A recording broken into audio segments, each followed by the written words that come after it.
சென்னை பழைய வண்ணாரப்பேட்டை, போஜராஜ நகர், mint modern city, Srinivasapuram ஆகிய பகுதிகளுக்கு செல்லும் சுரங்கப்பாதை பணிகள் ஆமை வேகத்தில் நடைபெற்று வருவதால் அதனை கண்டித்து அப்பகுதி வாழ் மக்கள் போராட்டத்தில் ஈடுபட்டு வருகின்றனர். கூடுதல் தகவல்களை செய்தியாளர் அசோக்கிடம் கேட்கலாம்.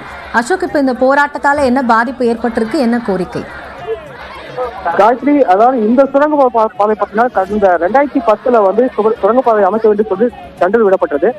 2014 இந்த பணிகள் ஆரம்பிக்கப்பட்டு அந்த ஆண்டே வந்து நிறுத்தப்பட்டிருக்கு. மேலும் 2022 வந்து மீண்டும் வந்து இதுக்கான நிதி ஒதுக்கப்பட்டு 24 மாதத்தில் முடிக்க வேண்டும் என்று சொல்லி அப்பொழுது டெண்டர் விடப்பட்டிருந்த நிலையில தற்போது 2025 ஆயிரத்தி கிட்டத்தட்ட 9 ஆண்டுகளாக வந்து இந்த சுரங்கப்பாதை ஆமை காலத்திலே நடக்கிறது. தற்போது இந்த பணி இன்னும் முழுமை அடையவில்லை. இந்த பகுதியில் கிட்டத்தட்ட வந்து 6000 குடும்பங்கள் வசிக்கின்றன. 25,000 மக்கள்கள் இந்த பகுதியில் இருக்கின்றன.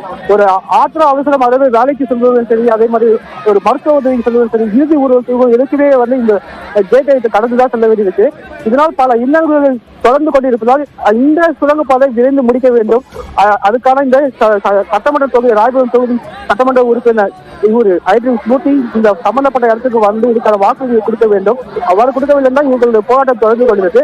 தற்போது இவங்க திருவட்டு நெடுஞ்சாலை இருக்கக்கூடிய இந்த மேம்பாலத்தில் வந்து கிட்டத்தட்ட வந்து 300க்கும் மேற்பட்ட மக்கள் வந்து சாலையில் அமர்ந்து தர்ண போராட்டத்தில் ஈடுபட்டு வர்றாங்க.